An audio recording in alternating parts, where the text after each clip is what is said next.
제9일상무상분에서는 수행에 어떠한 경지에도 집착됨이 없어야 함을 밝히고 있습니다. 금강경은 곧 부처님께서 소승의 수행자들이 범하는 잘못을 바로잡아 대승의 길로 이끌기 위해 설하신 최초의 경전입니다. 따라서 금강경에는 소승의 수행자들이 벗어나지 못하는 집착을 놓아버리게 하는 법문들이 여러 곳에 수록되어 있으며, 이 일상무상분도 소승의 수행자가 성취하게 되는 4가지 수행 도달점 곧 사과를 설법의 대상으로 삼고 있습니다. 사과는 금강경의 본문에 보이는 수다원, 사다함, 아나함, 아라함의 4단계입니다. 먼저 이들 하나하나에 대해 설명을 한 다음 경문의 뜻을 살펴보겠습니다. 첫 번째, 수다원은 임류 혹은 예류라고 번역하며 미혹을 끊기 시작함으로써 성자의 흐름 속으로 들어간 사람이라는 뜻입니다. 곧 불법을 닦아 영원한 평안의 경지로 나아가는 사람을 가리킵니다. 그럼 보통의 사람과 수다원은 어떻게 다른가? 보통 사람은 눈, 귀, 코, 혀, 몸, 뜻의 6근으로 빛깔, 소리, 냄새, 맛, 촉감, 법의 6가지 대상에 집착하여 생사윤회의 세계를 흘러다닙니다. 그리하여 불교를 믿고 생사윤회의 흐름을 거슬러 올라가겠다는 결심하에 부지런히 정진하여 육군이 육경에 의해 흔들리지도 않고 물들지도 않게 되면 수다원과를 성취하게 되는 것입니다. 그리고 수다원과를 성취하게 되면 탐욕과 분노와 어리석음, 으로 인한 거칠고 무거운 번뇌들이 생겨나지 않게 되므로 다시는 지옥, 악귀, 축생, 아수라 등의 몸을 받지 않게 됩니다. 사다함은 일례 또는 일왕래라고 번역하며 범어를 직역하면 한번 되돌아오는 자입니다. 인도에서는 전통적으로 완전히 깨달은 성자라면 다시 태어나지 않는다고 이야기합니다.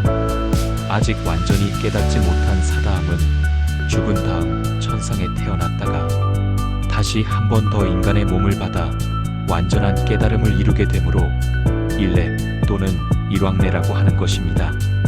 이 사다함의 경지에 이르면 되돌아보는 생각을 일으키기는 하나 그 생각에 집착을 하지는 않습니다. 곧 스스로가 행한 일이나 대상에 대해 생각이 흔들리는 듯하지만 흔들리지 않는다는 것입니다. 예를 들면 열심히 수행을 하다가 내가 잘하고 있는가 아닌가 하며 멈칫하는 것이 바로 그것입니다. 소승사과의 3번째 도달점인 아나함은 불안, 불례, 추력 등으로 번역하며 범어를 직역하면 결코 돌아오지 않는 자라는 뜻입니다.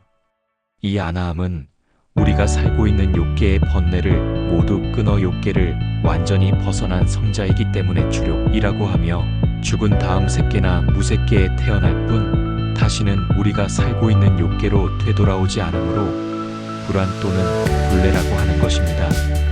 아나함의 경지에 이르게 되면 재물욕, 색욕, 식욕, 명예욕, 수면욕의 5욕을 완전히 벗어나게 됩니다.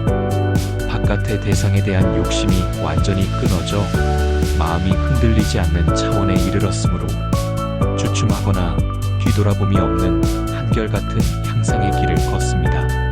사과의 마지막 도달점인 아라한은 은공 또는 무쟁으로 번역합니다. 안과 밖이 항상 고요하여 다툼이 없으므로 무쟁이라 하고 모든 번뇌를 다 끊어 공양을 받을 만한 분이기 때문에 은공이라 한 것입니다. 이러한 차원에 이르게 되면 탐하는 마음과 성내는 마음이 없고 더 이상 끊어야 할 번뇌가 없으며 어떠한 경우에 처하더라도 어긋난다, 맞는다는 생각이 없다고 합니다. 이러한 아라한은 언제나 무쟁삼매 속에서 머무릅니다. 그렇다면 아라한이 머무르는 무쟁삼매란 무엇인가? 나와 남, 주관과 객관이 다 비어있고 안과 밖이 항상 고요할 뿐 아니라 언제나 근본 지혜가 밝게 비치는 가운데에 있는 것을 무쟁삼매의 경지라고 합니다. 그리고 무쟁삼매를 이룬 아라한은 아란나행을 실천합니다. 아란나행이란 무엇인가? 아란나행은 적정행, 무쟁행이요 청정행입니다. 실로 청정행을 이루기 위해서는 무엇을 얻겠다는 마음이 없어야 합니다. 결과를 기대하고 보답을 바라고 이익을 얻고자 하면 자연히 마음이 흔들리고, 마음이 흔들리면 맞고 맞지 않음에 대한 다툼이 생겨나게 되며, 다툼이 심해지면 번뇌가 끊임없이 일어나게 되는 것입니다. 이제 본문을 간략히 살펴보겠습니다. 이 일상무상분에서는 부처님의 비슷한 질문에 대한 수보리 존자의 비슷한 대답이 계속됩니다. 그 질문과 답은 수다원, 사다함, 아나함, 아라한이 스스로 그 경지를 이루었다고 집착하게 되면 그는 수다원도 사다함도 아나함도 아라한도 아니라는 것입니다. 부처님과 수보리 존자가 이렇게 문답한 까닭은 어떤 자리에 있더라도 집착이 없어야 하고, 어떤 경지에 이르렀더라도 상에 머무르지 않아야 함을 깨우쳐 주고자 하는 것입니다.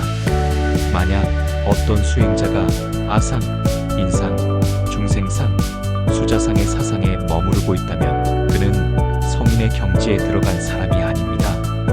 어떤 수행자가 스스로 깨달았음을 내세우는 아상에 빠져 다른 사람들을 경시하는 인상을 일으키고 잘못을 시비하는 중생상이나 대접을 받고자 하는 수자상을 갖는다면 그는 결코 수행자가 아닙니다.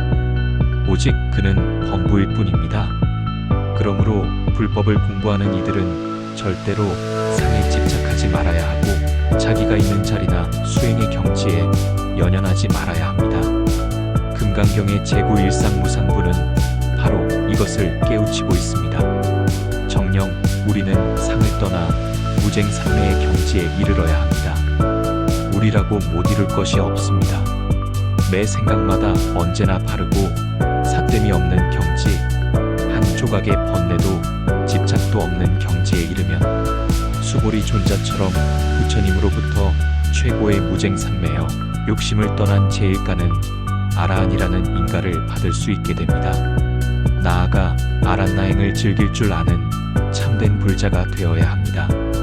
남의 옳고 그른 것을 말하지 말고 어떤 결과를 기대하거나 자리에 집착함이 없이 꾸준히 청정행을 닦아야 한다는 것입니다.